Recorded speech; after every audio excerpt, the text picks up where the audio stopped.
My podcast, I run the motherfucking show. You hear me? The director, the producer, the screenwriter, the cameraman, the mic boy. Me! Not you! Me! You know who I am? My name is Tony Montana. Bro, it's like 3 in the morning. I need to fucking... I'm being a dick right now. I got neighbors and shit. Let me pipe down, fam. Pipe down is a colloquial way of saying be quiet. Or shut the fuck up, you know what I'm saying? It's like when somebody's making a lot of noise. If you say pipe down, they could just be making noise or they could be talking too much and too loudly. You say, man, pipe down, bro, pipe down. It is a not so polite way of telling somebody to please either speak more quietly or shut the fuck up if that makes you happy, or just, you know, or like, I don't want to hear what you got to say, pipe down, bro, shut the fuck, hey, you know, quiet that shit down, G. But you gotta be careful because it's quite rude if you don't know who the person you're talking to. You would never be like at a restaurant. Well, I can't say never. Many kinds of people. I wouldn't recommend that you go to a restaurant or you be on the bus or some public place and you don't know the person you're talking to and they're making too much noise and you say, hey, pipe down, bro. Like, I don't recommend you say that. You say whatever you want, bro. If you got it like that, maybe you into MMA, the UFC, the Muay Thai, and the Jiu-Jitsu. I don't know what you capable of, bro. You handle yourself. I'm just out here trying to give suggestions, fam. Trying to keep your motherfucking head safe. So yeah, I would say don't go to public places telling people to pipe down. You would say that to a friend that you look at like a brother or a sister. You would say that to a girlfriend or a boyfriend or a husband or a wife. You wouldn't say that to a stranger on the street unless you were prepared for conflict. You know? That's a slight exaggeration. I don't want y'all to think that Americans are fucking everyone's violent and ready to fight at any time, because that's certainly not the case. But, you know, it just depends on where you are. You know what I'm saying? It's a big country, many kinds of people. So it's very difficult to talk about America. It's very difficult to talk about our culture, our country, our people, because it's, you know, what is an American, bro? So why was I even saying that? Oh, yeah, I don't want you to think that everybody's just fucking violent, packing guns and knives and ready to fucking fist fight because you told them to speak more quietly, you know? I was just saying I need to pipe down. In this case, it's perfect because it's 3 in the morning and I'm being an asshole by raising my voice when I got neighbors on both sides, you know what I'm saying? So this is a good moment to pipe the fuck down. That's what I was trying to explain to you. So yeah, this episode started off as me like just trying not to lose this epiphany I had when I was getting these languages mixed up and shit. That shit fell off the rails. So here we are, my friend. We have made it past the first stage. I hope you're comfortable. Go ahead, put your feet up. Get some snacks, popcorn, candy, whatever floats your boat. Some people like the chocolate. Some people like the fruit. Some people like the nuts and the berries and the fucking oatmeal. I don't know. I think my generation was the last generation to know what life is like without cell phones, without smartphones, without social media, or social media in its current form. Social media is not a new concept, right? But in its current form. Like, I remember what that was like. And I'm not, you know, I said earlier, like, I don't know if you're old enough to know what a BlackBerry is. And now I hear myself saying, oh, I'm old enough to remember what it was like when there were no cell phones. You remember that? You know those people that just like have to make an effort to let you know they're from a time that's better than this one. You know? Back in my day, we actually had to look at people to talk to them. You remember that? Yeah, I'm not trying to come off as one of those people, you know. So my apologies, because that shit irritates me, man. Those people, especially like the older generations, the ones that like have to every chance they get remind you that you're a baby in comparison to them. Anytime you might just mention something that's going on with your life, Let's say you're still a baby. You have plenty of time. Relax. It's like, who the fuck asked you? You know what I mean? I'm still a baby. You know? Am I tripping? It's like, why do they feel the need to constantly reference how young somebody is, and then they're offended when you reference how fucking old they are? It seems like a double standard in my book. I'm no fucking philosopher or lawyer, but there seems to be an inconsistency in the defendant's logic, Your Honor. I object. There seems to be a bit of a double standard there. And because the reason it irritates me is because it's fucking dismissive, It's fucking dismissive. It's obnoxious. Imagine if somebody continually felt the need. They felt the need to continually point out something other than your age. Like, that seems normal for some reason. But imagine if they're like, you are so fat. Dude, you are so short, You are so whatever. I don't fucking know. I don't know. That would be weird, but like, it's cool for old people to be like, dude, you are so fucking young. Your life hasn't even started yet. What are you talking about? What do you know? It's like, what? Man, watch out, bro. I just think it's weird. I guess it's like from a place of insecurity, if I'm being empathetic. It's probably just them insecure about how old they are. So they have to project that onto young people and be like, you haven't been through shit. You don't know half the shit I've been through. They have to like wear it like a badge of honor, Do you know what I survived? Huh? You don't know what life is yet. Huh? Wait till you got 6 fucking kids. You gotta pay the goddamn rent. Huh? You gotta work 12 hours a day, 3 hours in traffic, fucking wife yelling at you and shit. Wait till you see. You don't know shit about life. Huh? 26 years old, think you're hot shit, huh? You don't know shit. Wait till you hit your 60s, buddy. Then you'll know what life is. I'm just saying, that shit's annoying. I've been going for walks early in the morning, like as soon as I wake up, because I actually prefer just walking as opposed to going to the gym, if I'm being honest with you. I really dislike the gym. I really dislike that. I mean, I dislike working out. Intentionally, purposely getting in your car or getting on your bike, putting on your fucking shoes and walking to a building just so you can lift heavy shit. What the fuck is the point of this? Is what I ask myself anytime I'm lifting weights at the gym. Like, why am I doing this shit? What the fuck? What the fuck? What a waste of time. Right, I don't know what it is. Some people are just blessed with the fucking desire to be in the gym. Fucking gym rats. Creatine, bro. I got my creatine, bro. I'm protein shaking it up. Yeah, I put my oats and my peanut butter and strawberries and bananas in there, man. And my whey protein, 16 grams. 16 grams. Whey protein, 16 grams. And then I put it in the fucking blender. I put my fucking low-fat milk in that bitch and mix that shit up. Good to go. Breakfast on the go, my friends. Got to protein it up before I hit the gym. And I run a 20K. And I lift the 60 kilos today. Yeah, you want to see me deadlift? You want to see me deadlift, bro? Fucking gym rats, man. I just wasn't blessed with that gene. I'm not trying to go to a building and lift heavy shit just because. I could be playing soccer right now.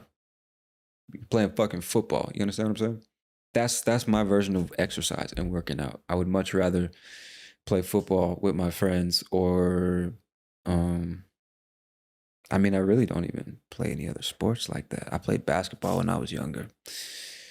But for those of you that know me personally, I'm a bit on the shorter side, so basketball ain't that ain't for me, bro. You gotta be what's the shortest you can be and actually be taken seriously in the NBA? 5'11"? I don't fucking know. And I am not 5'11", so so basketball would never, volleyball neither, you know? Anything you gotta jump unnecessarily. I'm out, bro. I'm out. Running, I got you. Lifting, miss me, you know? So I prefer to play football. Or just go for a walk, go for a long walk through a quiet park.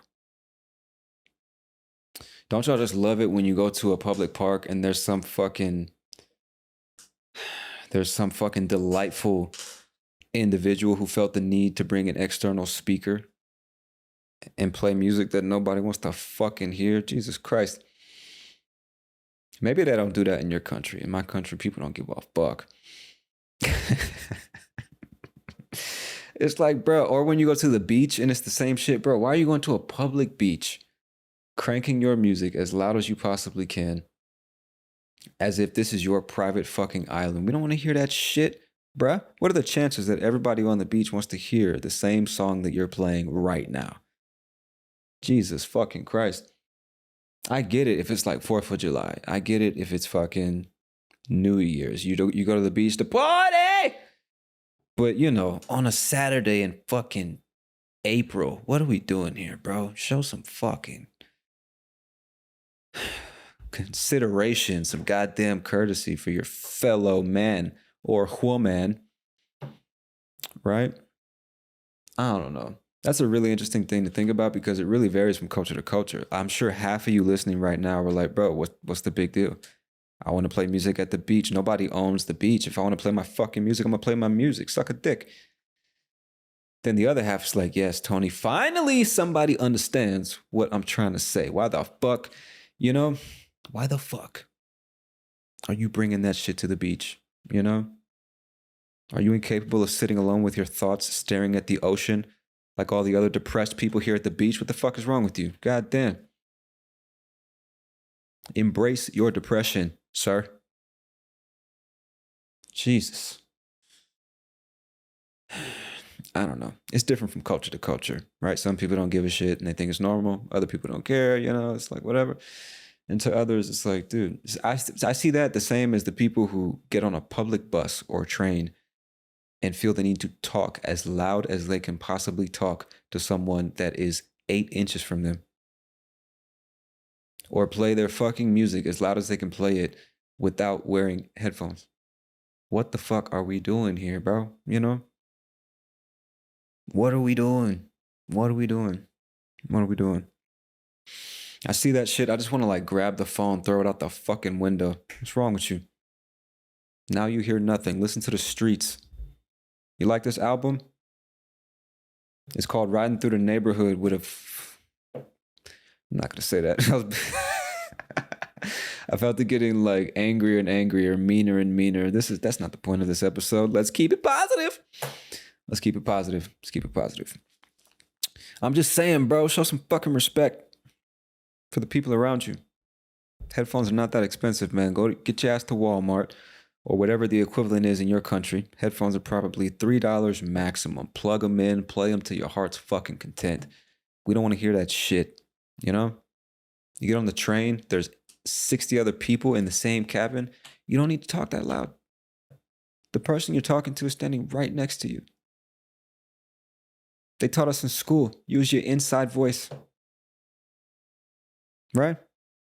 Your inside voice, they're sitting right next to you. Why do you need to be that loud? Fucking A. But in some cultures, that is the norm. That's the normal thing to do. We talk loud. We express ourselves. We're passionate. And I'm like, I get it, man. But just, you know, I don't know. Just, you know, loud people. Just unnecessarily loud. I mean, loud people in situations where there's absolutely no need to be loud. If you're in a club and the music is so loud you can barely think, I understand why you're yelling.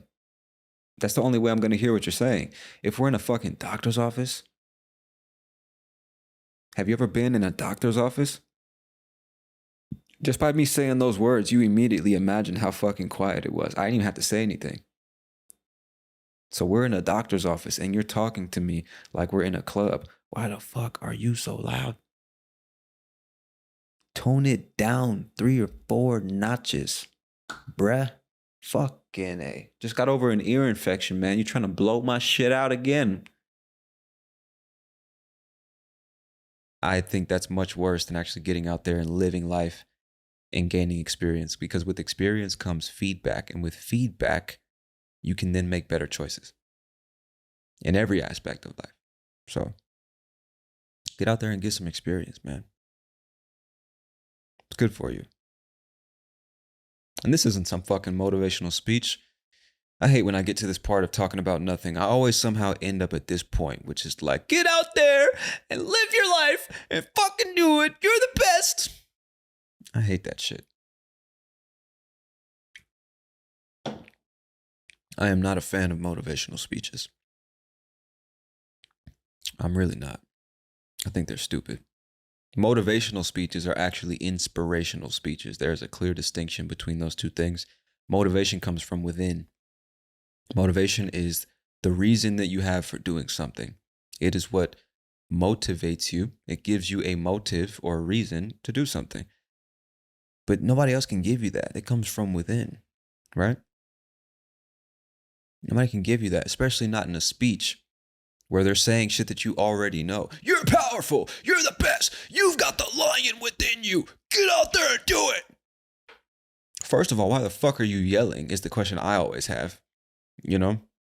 Second of all, it's like, okay, I already know that, bro. Well, you know, I still don't want to do the shit. I still want to go at home. I want to go home and go to sleep. You know what I'm saying? Fuck inspirationals. Because inspiration is just like you hear something or see something and you get this intense rush of emotion and you feel like you could do anything. You feel like you could go anywhere. You could accomplish whatever you put your... That's inspiration, right? But inspiration comes and goes. Motivation is something that will always be there. It's like the roots of a tree. You know, and without the roots, the tree is not going to grow. The same way, without motivation, you are not going to take action. Inspiration, you know, that shit just makes you feel like you can do anything, but then you go home, you leave the motivational speech, you go home, and reality slaps you in the face, and it's like, oh yeah, I actually have to do it now? He didn't tell me that in the speech. He didn't mention that part. God damn, I just paid $600 for a motherfucker to yell at me. I paid $600 for somebody to yell at me. You're the best. Go do it. Yeah. I paid for that shit. And now I come home and I still have to do the work myself. This is some bullshit. Every fucking talking about nothing episode, I get to the motivational speech bullshit part of the recording. Why do I always go there? I fucking hate motivational speeches. I'm not on that shit. All right. I had to make that clear. But I'm just saying, if you think the world is small, your opportunities are small, the chances are small, you know, then your thoughts are small. But when, you know, if you see how big the world actually is, sometimes you just end up thinking bigger, you know? And so if you see what's actually possible, just by knowing other things exist, it changes the way you think, right? This is why we're supposed to learn until the day we die. This is why. That might be the reason for fucking intelligence. That might be its purpose. Give us the ability to learn until the day we die. Because, I mean, that's what it's about. This, I was about to go off the rails there. I don't know why I was about to start. I was talking like I was about to narrate a fucking Netflix nature documentary. Across every species of life, we see the evolution of man and beast and fish. Across the centuries, we've seen grand changes. We've seen such evolution, and I think that's the meaning of life. I think that is the purpose of intelligence, so we can learn and we can grow. And we can show our forefathers and our forefathers' forefathers that we are not in the same place from which we came. We are not. We are here to grow. That is the purpose of life. And you can see that. You can see that with our intelligence. We are here to grow and learn and try new things and experience life to the fullest. You've got to taste it. You've got to taste it. You've got to taste it, lad. You've got to stick your tongue in there. You got to let it flip around a little bit. You know what I mean? You got to get on your taste buds, right? You got to let it drip down your cheek, drip down your lips a little bit. Lick your lips. Your lips are wet. Lick it. There you go. All right, lad. That's how you do it. You got to taste it. You got to taste the spice of life. I feel like I'm getting Australian with it. Whenever I try to do a British accent, I end up sounding Australian. And when I try to do Australian, I end up sounding fucking British. I was at a bar last weekend, and one of the people I was with was sitting there eating fried frogs. I shouldn't say fried because they didn't look like fried. They weren't deep fried in batter and shit, but they were cooked somehow. And they were like crispy and stiff and shit, so I imagined some heat was applied to them, right? And I'm not talking like, I'm not talking a frog the size of your hand or your foot, like big rabbit type of frog. The fuck was that, bro? That was my attempt at a ribbit, which is the sound a frog makes. Rabbit. It's fucking terrible. I can make a lot of sounds, bro, but apparently frog is not one of them. Anyway, I'm not talking about a frog that size. I'm not talking about a toad, you know? I'm talking about something in centimeters, bro. I don't know, like 12 centimeters, maybe? Is that like 4 or 5 inches? I don't know. But that type of you got an idea now. Like a frog that size, very skinny legs. It's a tiny little frog, and they eat it like it's, what could I equate that to? Like potato chips. It's just a little bit crunchy, and they eat the whole thing. Just fucking. They offered me some, but I couldn't go for it, bro. I couldn't get there. I couldn't eat the fried frogs, dog. I couldn't do it. I did eat what looked to be maggots, though, and I didn't know that at the time, like, because they had 2 bags of like snacks. I don't even know where they got them from, but they didn't get them from the bar. That was just like from home snacks, or from they would like went to go get some street food and then took some with them. And so they brought out the first bag, and it looked like peanuts. I wasn't paying attention. They were like this yellowish kind of light brown color, and I thought they were peanuts. And they said, "Hey, you want some?" So I was, "Oh yeah, sure." Grabbed some peanuts, or so I thought. Put them in my mouth and started chewing, and I was like, "Oh, these aren't peanuts, bro. These are kind of squishy. They're kind of fucking soft, you know." And then I look at the bag, and I'm like, "What am I eating? Fucking beans or something?" And it looked like maggots. And I'm sorry, because I have no idea how to explain what a maggot is. Maggot, I believe, but this is English, so there might be 2 G's. There might be not, because Maggot it's not even a word. I would try to read it like French, like Maggot, right? I don't think that's a word. Anyway, Google that word, Maggot, maggot, and you'll see what I'm talking about. The little fucking, it's not a worm. It's not like an insect. It's an invertebrate. I don't know, bro. Science class was not one that I attended. Anyway, I ate a bit of that and was like, ooh, didn't know I was eating maggots. I mean, they weren't bad, but they weren't good either. You know what I'm saying? Wasn't interested in eating more. That's what I'm trying to tell you right now. And then they pulled out the frogs, and I was like, nah,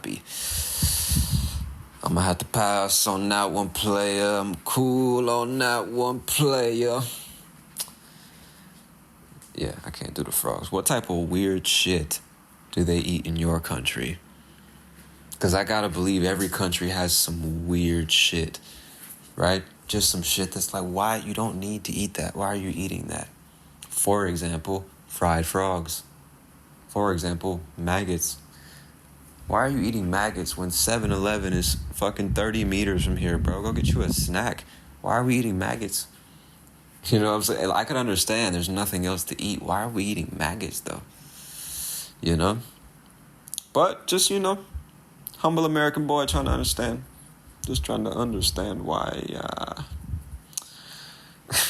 Anyway, those are two examples, maggots and frogs. I'm thinking, like, you don't need to eat that, so why are you eating that? And I feel like every country has that. When I think about the U.S., what weird shit do people eat? You know what we eat that's fucking weird? Processed food. That's what we eat. Fucking fake sugar, grease, fat, salt. Jesus Christ. You know how many people fucking plain old salt kills every year? Just salt and sugar. Taking the lives of so many great Americans. So many great people. Lost to the fucking sugar. The fucking salt. You do something about this, y'all. I'm about to start a revolution in this bitch. Down with the salt. Down with the sugar.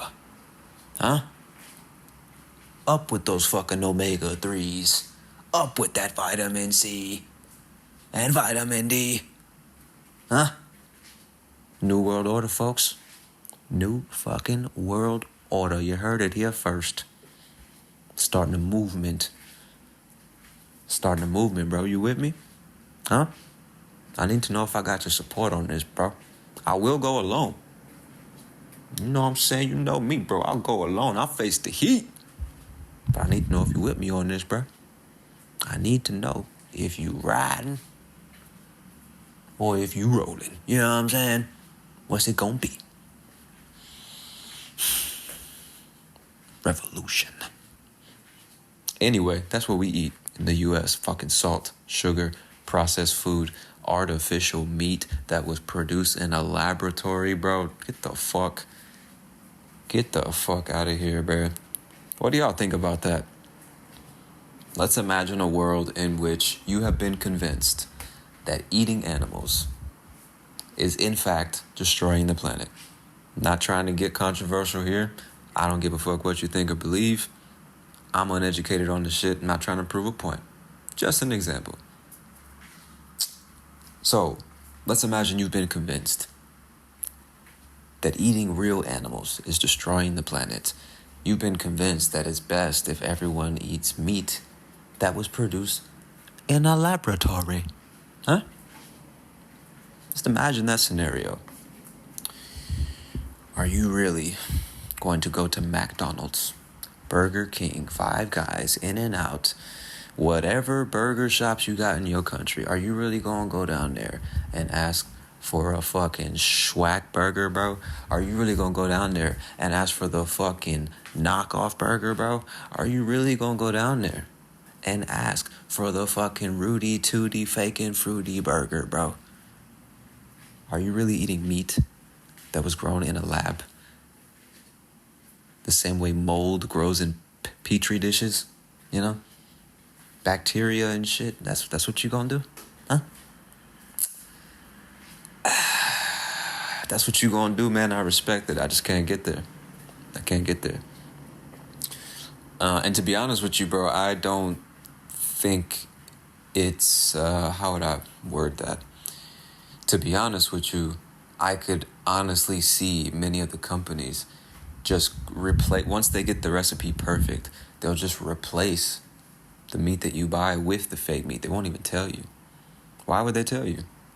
If they got into the point where, like, they tested 700 random people and nobody could tell that it was fake meat, why would they tell anyone it was fake meat?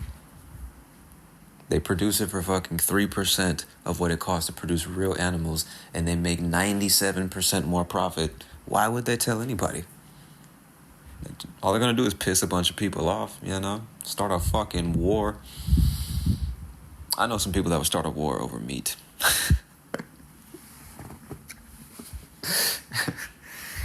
I'm just saying, bro. Why would they tell us? If I were an evil fucking trillionaire that was genuinely in control of the world's food supply or a country's food supply, and I knew that I could make meat in a lab and make trillions more dollars with half the effort.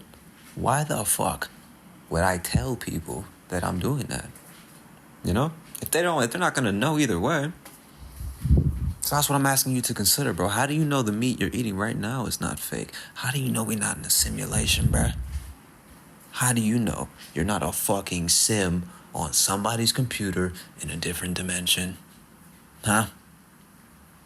Come on, bro. I'm asking you to think today. I'm asking you to think today. Oh, man. Talking about nothing, folks. Talking about nothing. How do y'all feel about public displays of affection? This is another question I got for you. Because this also varies from culture to culture. You go some places and you're walking down the street, and right there at the bus stop on the little bench, right there at the bus stop, broad daylight, people walking by, other people sitting on that same bench, and you see a couple right there on the end, or even better, in the middle of a group of people, right there on the bench, waiting for the bus, just fucking playing the sickest game of tongue tag you've ever seen in your life. I'm talking tongue boxing. One has his throat in the other one's throat. That's not what I meant to say. One has one's tongue in the other one's throat, just slobbing each other the fuck down. Hear all the smacking and slobbing and sucking and fucking, you know? I'm talking about kissing, folks. Very aggressive, wet French kissing. Right there on the bus stop. As if they're about to, like, engage in sexual intercourse. I'm talking that level kissing, bro. Just right there on the bus stop, as if nobody's around. That's normal in some places. That's what you do. In other places, it's like, yo, get a fucking room, dog. What are we doing here? Do you not know where you at right now? Like, this is public. This is the bus stop. We on 82nd Street. We outside. We can see you. Get a fucking room. If you're ever kissing your girl or your guy out in public and somebody says, get a room, what they mean is go rent a hotel room. Take that shit to a private place and do what y'all do. But this is the street. We are in public. We don't have sex in public. And for those of y'all that are fine with PDA, you're saying, Tony, kissing's not fucking sex. What's wrong with you? There's nothing wrong with kissing in public. Nothing wrong with grabbing a little bit of that ass. It's fat. I'm grabbing it. All right? Sue me. And you're right. It's not sex per se. But for some people, it's a bit much, right? You know, this sexual activity in general. A little kiss here, a little kiss there. Do what you got to do. But slobbing each other down to the point where you can taste what she had for lunch yesterday. It's a bit much for some people, you know? I'm kind of, you know, I don't really give a shit, but to be honest, like extreme PDA with like what I just described, it's like, dude, get a fucking room, you know? We don't need to see that shit. Take that, that's a private activity. Take that shit to a private place. Fucking kids out here, man. There's kids in the street. Even the adults, we don't want to see that shit either. Y'all about to fuck on a public, y'all about to have sex at the bus stop, you know? Groping each other and shit, squeezing a little titty there. Got your hand on his package or whatever the fuck. Come on, man. Come on. Tone it down, G. So if I had to choose a side of the fence, I'd be on the side that says, nah, you know, it's about having limits, I guess, because I'm not totally against PDA. I guess we have to define it, right? Because just a kiss is not like, it's not what we think of when we hear PDA. And I guess, did I say PDA is public display of affection? I don't remember if I said that, but it just means, I guess, self-explanatory, right? Public display of affection is showing any or displaying affection in public. That's what it is. So, you know, I mean, shit that you would normally do in private, romantically, sexually, you're out doing on a street corner or in a restaurant or on the bus or an airplane. I mean, really going for it, as if you're about to make love to this person. You know, I'm like, dog, keep that shit to yourselves. We don't need to see that. Well, don't look at it, Tony. Nobody's forcing you to look at it.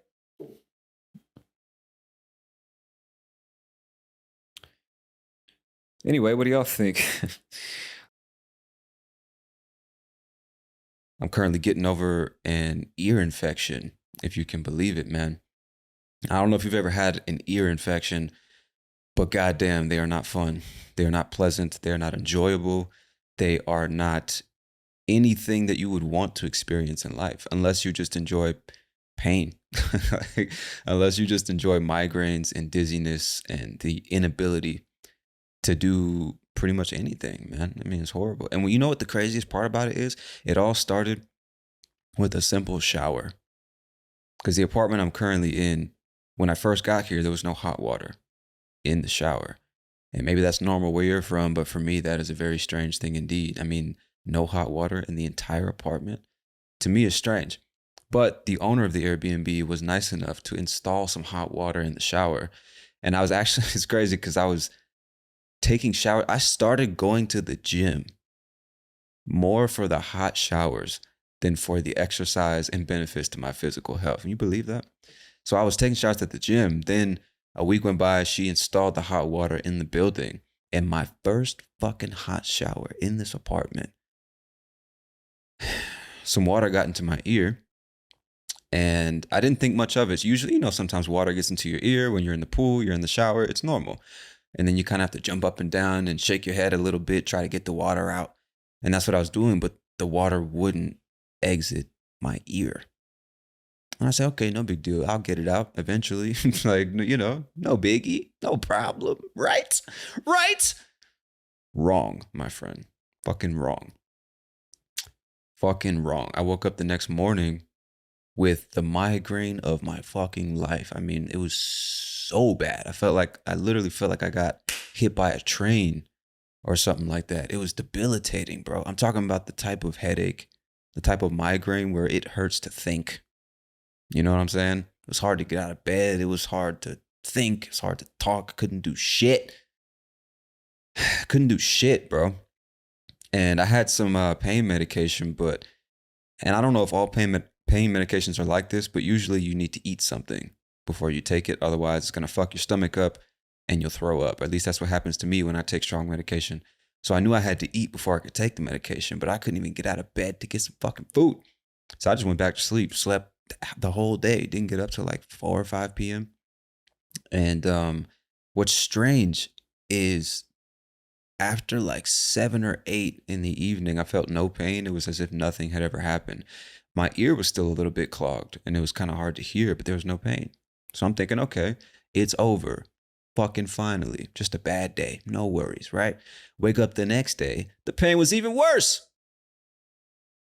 The pain was even worse. It wasn't just a migraine at that point, but the pain was creeping down the back of my neck. It was in my eyes. I could feel it in my jaw, in my teeth, from the neck up, dog. It was just pain city. Pain train in this bitch. You understand what I'm saying? It was horrific, man. And then again, around 7 or 8 p.m., I felt fine. So I don't know what that's about. I'm not an expert on the ear, nose, and throat. I don't know what happens when you get an ear infection. All I know is it fucking sucks, man. It sucks. But then my wonderful Airbnb host, she gave me some special drops, some solution that you put into the ear and then you cover it with some cotton balls and you just kind of let it do its thing. And the next day, which was yesterday, I woke up with no pain. So it seems to have worked. My ear is still clogged a little bit. I hear much better in my left ear than I do in my right ear. But the pain is gone. And that's all I care about because pain fucking sucks. I don't know about you, but when I'm in pain, I don't cry. I don't whine. I don't make noise. I just get mad. Pain for me is irritating more than anything else. And I was just fucking irritated. Like, why, Pain sucks, bro. They say pain is the best teacher, but what the fuck am I supposed to learn from an ear infection and a migraine, my friend? You tell me what I'm supposed to learn from that. What the fuck am I supposed to learn from that? So, do your best to keep water out of your ears because it will fuck you up, bro. It's amazing what a few drops of water in the ear can do to the rest of your body. Like I was dizzy, had the migraines. It's just, A few drops of water in the ear. That was it. Nothing else. You know? And in this very moment, right now, like I said, the pain is gone, but now my right ear is just ringing. Even like as I'm speaking these words to you, I just hear like there's a fucking like the bells of Notre Dame are just ringing in my right ear right now. It's so fucking annoying. And the only way to not hear that noise is to have other noise going on, like the fan or TV or music. That's the only time I don't hear. Fucking A, man. But you know what I was telling myself? Those 2 days of just pain train, pain city, pain town. The only thing I could keep thinking to myself was, man, two things. The first one, what's sounds strange to say, but is true, is like there are so many people. In fact, the majority of the planet is probably suffering from shit much worse than what you're suffering from. So shut the fuck up. Stop being a bitch, right? Number two, what was I telling myself? Number two is that it could always be worse. You know, like it's bad now, but just be thankful that it's not worse than it is, because it could be much worse. So that's a lesson for you, my friend. I mean, I know sometimes shit gets hard. You have bad days. Sometimes you're in pain, physical or emotional, psychological pain. But goddamn, man, it can always be worse. It can always be worse. So there's no reason to make your suffering worse than it is by obsessing over the suffering or wishing it would stop or asking, why me? Why is it me? Don't make it worse, bro. Just be happy it's not worse than it is. And that's what I took from that shitty experience, man. Fuck ear infections. And fuck the water from showers for thinking that they could find a home in my inner ear. What the fuck is wrong with the water, man? What the fuck was the water thinking? There's no goddamn for sale sign in my ears. There's no for rent sign. Can't rent my inner ear. God damn it. The fuck was the water thinking, man? It's disrespectful, if you ask me. Water is disrespectful. You know what I'm saying? Just being all fucking wet and shit. Fuck water. Excuse me. I had to take a sip of my Red Bull. But I could never do something like that. I hate being on airplanes. They suck, bro. They suck. They fucking suck. From top to bottom, start to finish. They fucking suck. Jesus Christ, you got to sit next to two strangers. Especially if you're in the middle seat, bro. Like, you're just sandwiched in between two strangers. Most of the time, fucking savages. That's another thing I noticed when I was in Los Angeles. Like, especially men. Dog, we are some fucking savages, man. We don't give a fuck. We're just like, we're dirty creatures, man. We're dirty creatures. You know how many, like, and I lost count because I started counting how many times I went to the bathroom in these fucking airports. How many men I saw not just take a piss. I'm talking about dudes who were in the stalls taking a shit. They go into the stall, they take a shit with all their luggage and their bags and everything. They stand up, flush the toilet, pull up their pants, grab their bags, and just leave the fucking bathroom. How many fucking guys I saw leave the bathroom without washing their hands, bro? In a fucking airport, a public place where there's thousands of other people who have to touch all the same surfaces and ride on the same plane. Fucking savages, bro. Fucking savages, man. So imagine being on a plane in between two of those dudes. And then you got to figure out, like, who gets the armrest. You got to race to put your arm on the fucking armrest first. You know, because it's really first come, first serve. It's not like you're going to ask the person to move their arm so you can put it there. You know, and you're not going to fight over the shit. So you got to fucking get there first to try and get some armrest space.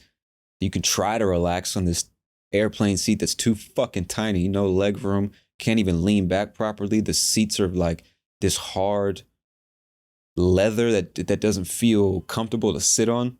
Fucking ass hurts after 6 hours sitting in that bitch, man. Come on, dude. Come on. One tiny ass little window to look through. And if the person sitting next to the window wants the window shade down, I guess you're just not looking out the window. And if it's 3 o'clock in the fucking morning and they want the window shade up. Well, I guess we're having it up. 6 in the morning. Good morning. How you doing, sunshine? Yeah, I know you've been on this goddamn flight since 12 o'clock in the midnight. All right, but it's 6 in the morning. Let's let some light up in this bitch. Good morning. Fuck is wrong with people, dog? You get on a plane 11 o'clock at night. It's a 10-hour flight.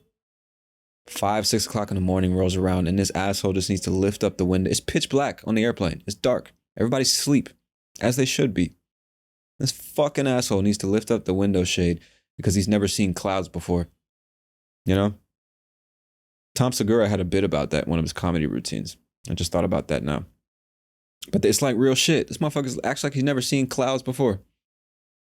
Jesus Christ. Fucking assholes, man.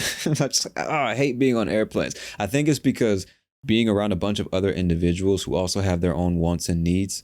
Everybody was raised different. Everybody has different ideas of what's polite or considerate. Other people don't give a shit about what's polite or considerate, and you're just dealing with all that.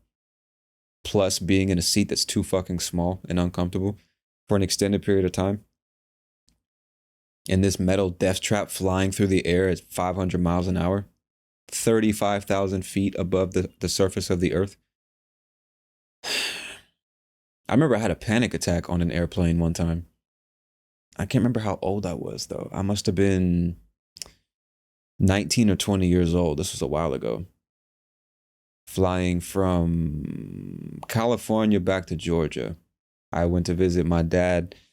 I think it was spring break or something like that. I don't remember. But I was flying back home. And for whatever reason, like I've been flying on planes since I was literally a baby. I'm talking 3 or 4 years old, flying on airplanes. Never had a problem flying on airplanes. I'm not afraid to fly on airplanes. Nothing like that. And even still, just we were up on the plane halfway through the fucking flight. And I don't know if you've ever had a panic attack before or an anxiety attack. Some of y'all listening probably know what this is like. But for those of y'all that don't know what it's like to have an anxiety attack, the only way I can describe it is everything in your body is trying to exit your body. After all these years, that's the best explanation I can come, or description that I can come up with. Whatever's inside of you, if you believe that you have a soul or your mind or whatever, everything internally is screaming at you, get the fuck out of here. Not just out, first of all, out of the, wherever you're located. If you're at home, get the fuck out of this room, go outside. You need to escape. You need to run away. If you're on a plane, get the fuck out of this air or off this airplane. Get out of this space. But not only that, get out of your body. That's what it feels like, is whatever's inside of you is panicking and telling you we need to get out of this body into a safer location, to a safer place. Which obviously makes no fucking sense, but that's how it feels. It's like, I need to get out of here. I need to get out of here. I need to get out of here right now. Where's the exit? Show me the emergency exit. I gotta go, man. I don't know what the fuck is going on. I can't breathe. My heart's pounding. I can't take it anymore. That's what it feels like internally. But when I was on an airplane with 180 other fucking adults, I can't act like that. I'm a grown-ass man. I can't act like that. I had to keep my cool. I had to pretend that I wasn't fucking panicking. On an airplane flying through the fucking air, bro. So what did I do? I kept a straight face, right? I'm sitting there thinking, okay, I got to get up and get out of here. That's all I feel when I have an anxiety attack. I need to escape. I need to get out, get some fresh air, right? I don't like being in enclosed spaces. I also think I'm slightly claustrophobic, which just made it even worse. I'll tell a story about why I'm claustrophobic in just a second, because I don't remember if I've told it on the podcast before. So you add the claustrophobia on top of the fucking anxiety attack. And you're a man, so you can't show emotion, right? You can't show your fucking feelings. You can't be scared. It's not allowed. Not allowed to be scared. So what did I do? Kept a straight face. I said, okay, I need to get up and out of this fucking seat. I was in the middle seat too, bro. In the middle seat. So I had to get up, ask this man to move that was sitting next to me, and I just went to the bathroom. Which was also a bad idea because a bathroom, an airplane bathroom, is even smaller than an airplane seat. Shut the door behind you. You're basically in a coffin. You know what I'm saying? You're basically in a coffin. At the same time, you feel like you're dying. And I tried, you're just trying to breathe. It's going to be all right. Just need to breathe. Just need to calm down, right? Nothing, I'm not dying here. Just need to control my breathing, get my heart rate back down. Right? That wasn't working. So then you're looking in the mirror. All right, pull it the fuck together, Tom. Pull it together. All right, get your shit together.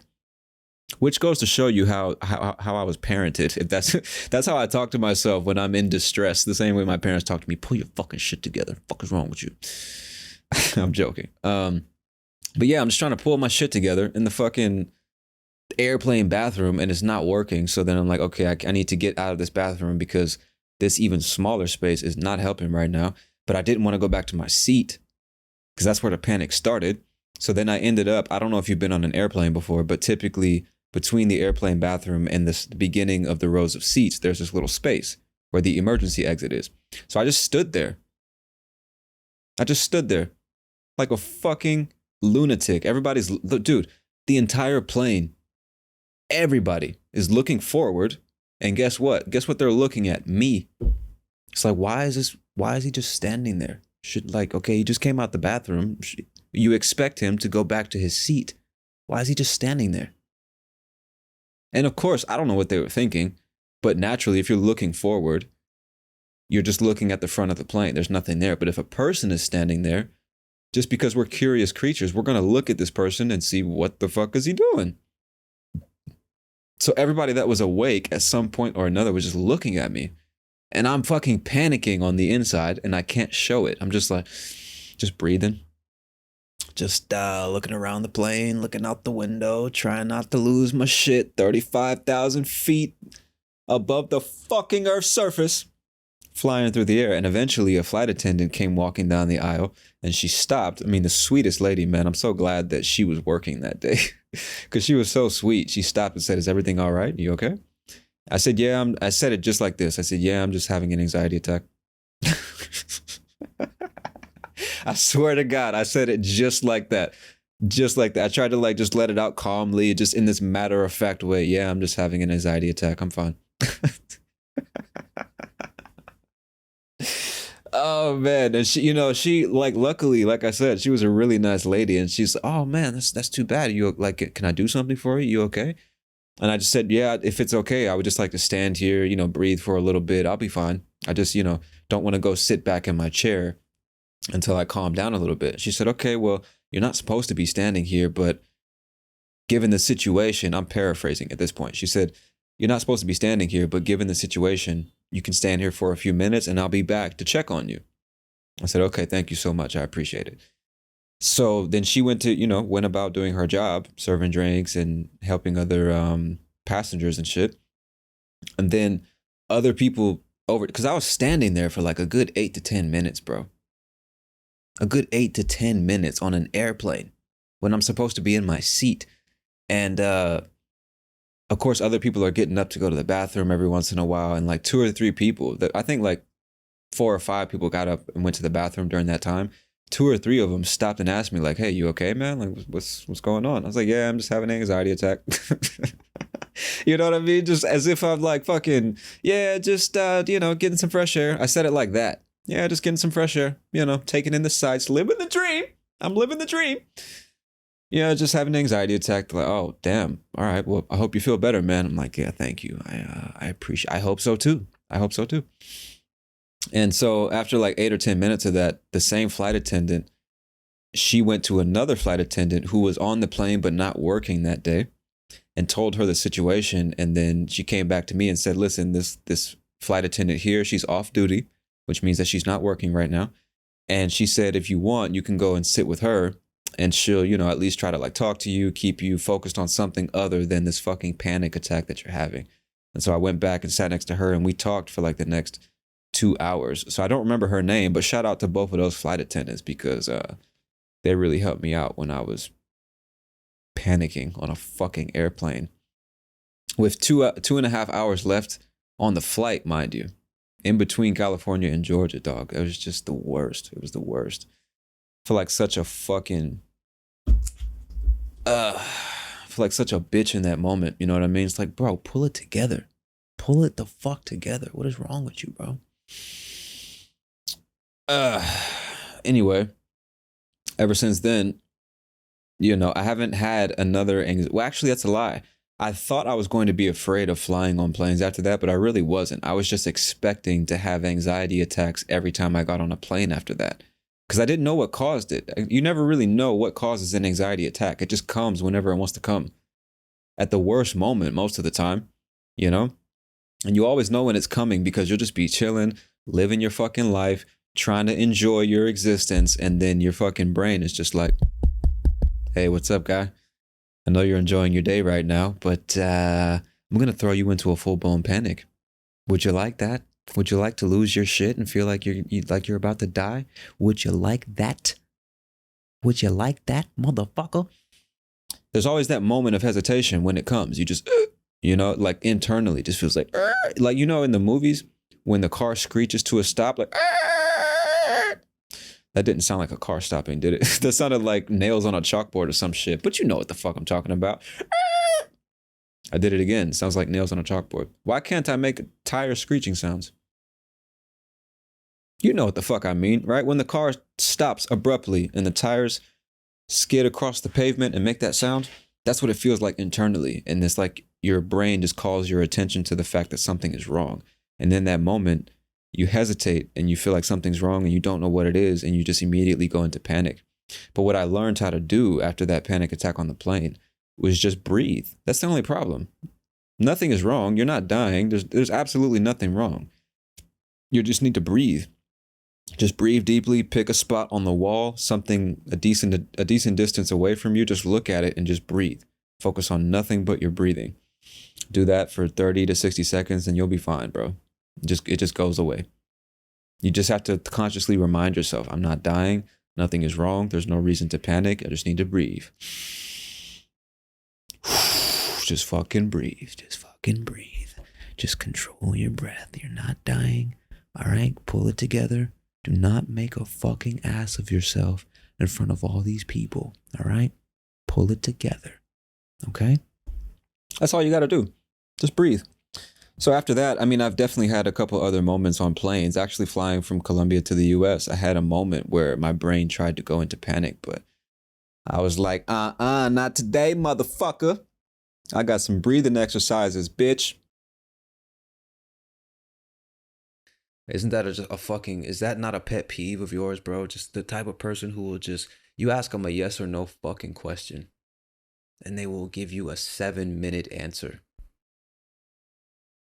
Jesus fucking Mary and Joseph, bro. It's what the fuck, bro? What the fuck? I can't stand that shit. Somebody with just no self-awareness just keep talking and talking and talking and talking and talking. As if everybody loves to hear them speak as much as they love to hear themselves speak. Shut the fuck up, dude. You know what I mean? Oh, it drives me insane. It's rude, bro. It's rude to assume that you're just I don't know what's going on in people's minds. I'm not gonna be cynical about this. I don't know what the fuck people have going on in their minds, but it's just the assumption that people want to hear you speak for 8 minutes uninterrupted, knowing that you also don't want to listen to somebody for 8 minutes uninterrupted, because as soon as they start talking again, you're going to cut them off and then keep talking. You fucking... bro. Yo, work on your communication skills, bro. Whether this is you or not, work on your fucking communication skills. Bruh. Can't stand a fucking long-winded goddamn motor mouth. Just... Shut the fuck up, dude. Shut up. The fuck up, bro. Not even talking about shit, man. Motherfuckers just be bad. Don't even be saying shit. That's the problem. If you were actually saying something, if you had a point to prove, I would sit there and listen, bro. I don't have TikTok brain, all right? I can pay attention for longer than 30 seconds. I really don't believe that TikTok has ruined everybody's attention span. I'm sure that has fucked a lot of young people up. But one positive thing about the TikTokification of media on the internet, and when I say TikTokification, I mean our tendency to now try to fit everything into a 30-second video because we believe that's how long people can pay attention. One positive thing about that is it forces people who are choosing to communicate with others to get to the fucking point. And I know that sounds hypocritical and ironic because it took me, I don't even know how long, probably 30 minutes to tell you what I learned from making YouTube thumbnails and how you can apply that to learning English. I know that sounds hypocritical, but I told you from the beginning I'm talking about nothing. So if you're here, that's on you, bro. All right, don't fucking come at me. Back to my point. One positive thing about the TikTokification of the internet is it now gives people a reason to get to the fucking point, bro. You ever realize that? If you go back to media that was produced before TikTok was a thing, how fucking long it would take people to get to their fucking point in a YouTube video or a podcast. Hey guys, I hope you're doing well. It's a beautiful sunny day. I got my coffee here. I'm sitting in a leather chair. I have on brown shorts and flip-flops. And let me tell you what I saw this morning on the street. Let me tell you what my cat did. Isn't that the fun? Oh, hey man, how you doing? Oh, I'm doing good. How about you? Bro, I don't give a fuck about none of this shit. This is a video about how to use Microsoft Excel. I don't give a fuck about your flip-flops or your goddamn coffee, nigga. Get to the point, bro. Got shit to do today. Jesus fucking. So now creators of all kinds have an incentive to get to the fucking point, bro. Like this, I can't stand. I cannot stand having my time wasted by another individual. I cannot stand it. Fucking A, bro. Oh, dude, it makes my blood boil. Just these self-obsessed fucking, just shut the fuck up, you piece of shit. One thing that's been on my mind recently as this morning actually, is the idea of owning pets. This is a really weird concept that we've come to accept as a society. The idea of owning animals. Not because it's better for the world, not because it's better for the animals themselves, but just because we want to own animals. It's fucking weird, man. Like, I mean, and let me make this clear. I see, how can I say this actually, in a way that makes sense? I have nothing against people that own pets. This is not a judgment or anything like that. I'm in no position to judge people. I'm just saying it's fucking weird that human beings have somehow rationalized the possession, sale, and cultivation of other animals, not to be consumed for sustenance, but just to be owned. It's weird, man. It's weird. Dogs, cats, sometimes birds. Some people have snakes, even fish. It's weird, bro. It's weird. Like if you put a human in the place of an animal, it would be fucking horrific.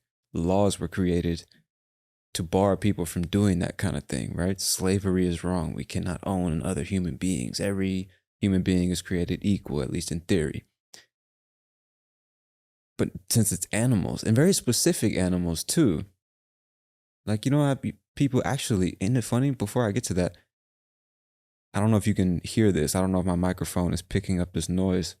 A lady right above me, this is a perfect example of how fucking weird this social agreement is. A lady that lives in the apartment above me, she has a puppy. It must be 3 or 4 months old. The most adorable little dog. The problem is, this lady, I guess sometimes she works at home, sometimes she doesn't. I don't really know her situation.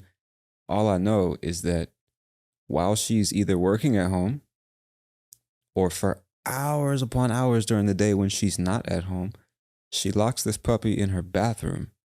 And we're talking about a 1-bedroom apartment. You can imagine the size of her bathroom. She's got this puppy locked in there. Sorry, that was my speaker just went off. I don't even know if you heard that. But anyway, she's got this puppy locked in the bathroom for hours upon hours, day in and day out. And the entire time, the puppy is screaming and whining and scratching at the door, making all kinds of noise. Then the noise travels through the vents, which means all day when I'm working at home, I hear this puppy just suffering up there, scared and alone, and wondering why the fuck it's locked in a bathroom. And that's totally fine. You know, like, hey, it's your dog. Do what you want. Do what the fuck you want. Even if you call animal control, which I've done twice, they come over, they knock on the door. Hey, what's going on? She explains the situation. They just leave. I mean, nobody's going to really do shit about it. And you can't really expect them to, because why? She's an independent human being. She owns the dog. She purchased the dog, so she can fucking do what she wants. And so it's funny because before I even called animal control or anybody else, I just went up there and knocked on the door. I was just going to ask her, like, yo, are you trying to murder the dog or something? Why is it screaming for 4 hours straight every single day? And she didn't answer the door. I don't know if she was home. And then a couple of days later, I went back up there because, again, this shit is every day. As I speak these words to you, I can hear the dog up there. See if I can turn up my microphone.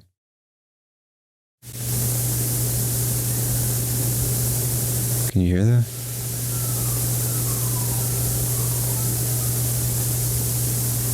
I don't know if you can hear that. Let me turn it back down. Don't want to blow out your motherfucking eardrums. But yeah, she's got this fucking dog locked up in a bathroom for hours on end. And you might say, okay, Tony, but that's not everybody. Most people treat their animals well. They don't lock them in bathrooms while they go to work or something like that. That's a very specific case. Not all people are like that. And that's, I guess, true. I don't know if that's true, but it's really not the point. The point is the contract that we've all signed and agreed upon is that animals can be cultivated, sold, purchased, trained to behave the way humans want them to behave. There are even fucking dog shows. I don't know if they do this in your country. This is like some real weird first world shit where you have people who are so bored and so affluent that they literally dedicate their lives to raising these purebred animals. It's a purebred. It's only been bred with other members of its race or species. I don't know the correct term. It's pure. It's not a mix. It's not a mutt. We give it the finest, most delicate shampoo 3 times a week, and we condition its hair, and we brush the dog's hair, and brush, from the top to bottom. Make sure it's the top to bottom. You don't want to fuck up the flow of the hair. It needs to be nice and graceful. Yes, and we feed it the most premium food, caviar. We give it dog champagne from the hills of France. Yes, it cost me $2,000 for this case of dog champagne. I need the best for my dog. Yes, because it's going to be in a dog competition. And in these fucking dog, I don't know why I just had a British accent right there. That was weird. But in these dog competitions, what are they doing? They've trained these dogs to run through obstacles and fucking hoops and do flips and shit like that. They got them dressed in ridiculous outfits. You ever seen people dress up their dogs in a Santa Claus outfit or a ballerina tutu or some shit like that? That is the most degrading shit. That's worse than killing animals. If you're going to kill the animal, at least you eat the shit. Like, you're doing it to survive. All forms of life consume other forms of life to survive. That's natural. To me, doing that is nowhere near as bad as first of all, selling and purchasing an animal. How do you put value on the life of a dog? Who decides how much the dog costs? And when did the dog sign up to be sold? Like, man, it's so fucking weird. Would you sell one of your kids? Oh, well, no, that's different. I birthed my kid and raised my kid. Exactly. So those are the only pets you should have at home, your kids. You know? Like, I don't know, it's weird. Anyway, back to these fucking horrific dog shows. Who in the fuck said that this is okay? When did we all sign off and be like, yep, we're going to parade these dogs around against their will? Like circus animals. Don't even get me started on the circus. We're going to parade these dogs around like circus animals for trophies and sponsorships and accolades and recognition. Well, the dogs aren't doing it against their will. If the dogs wanted to leave, they could. Like, really, bro? Really? All right. Maybe you're right. I don't know. I don't know what the fuck I'm talking about. It's just something I think about because It's a very, very, very weird thing that we all just kind of accept. The possession of animals. You know what I mean? It's weird. And specific animals. Like you're not going to have a pet deer. And I don't know the history of it. I don't know when dogs and cats and even mice, sometimes snakes, birds, when did those become the select animals that humans keep locked in cages? Isn't that the weirdest shit? Even in my apartment complex, multiple people who have, I mean, most of the apartments here are 1 or 2 bedrooms. They're not gigantic. I mean, they're not tiny, but they're not gigantic. And you have full-size dogs being kept in small apartments all day. They get taken out twice a day to piss and shit. The rest of the time, they're sitting in an apartment. It's weird. And when the owners leave and can't take the dog with them, they don't want the dog to destroy the house like a dog naturally would do, just being a dog. They leave it out there on the balcony of the apartment. So the dog now has a 3-foot by 6-foot space to just walk in circles and try to stimulate itself, while its owners have left it there for 6, 7, 8 hours, just chilling. Oh, he's got water and food. He's fine. He'll be all right. And going back to my fucking neighbor upstairs, bro. The second time I went to knock on the door, because I'm like, bro, I need to talk to this lady just to understand what the fuck is going on. She left a note on the door that says, "Dear neighbors, my dog is fine. It's a newborn puppy. I have it in my bathroom. It has plenty of food and water. It's fine. You don't need to call animal control again." So the rationalization is that the animal has food and water, therefore it's totally fine to leave it locked in a bathroom, completely unaware of what's actually going on for 8 hours while you go to work. And what I'm saying is so weird about that, other than the obvious, is imagine if that was a baby. You know what I mean? It's like, bruh. And shit like that happens every day. We just treat animals in such a weird way. It's weird, bro. It's even something like fish when you think about it. And I used to have fish when I was a kid. And as I got older, I don't know when it was that I realized how fucking horrific it is to take this fish out of its natural habitat, put it in a tank. It's probably got, 50 gallons max, something that fits in your bedroom. I don't know. And you basically said, I know that you used to have the entire ocean to swim around in, or a lake if it's a freshwater fish. I know you used to have an entire lake or stream or river to just fuck around in, your natural habitat. But now your entire world is these 4 pieces of glass. You will not pass beyond them until I take you to the toilet to flush you once you have died. You're going to die here. But don't worry. I'm going to filter the water. Got a nice filtration system for you, top of the line. The best that Walmart has to offer. Got your little plastic scuba diver here. You can swim around a little plastic rock. You can do fucking loops around that. Would you like that? A bunch of colorful rocks down here at the bottom. I know you like that. Fish love color. Oh, and I'll give you a little pieces of food that you can swim up and grab whenever the urge strikes you. That's what you get.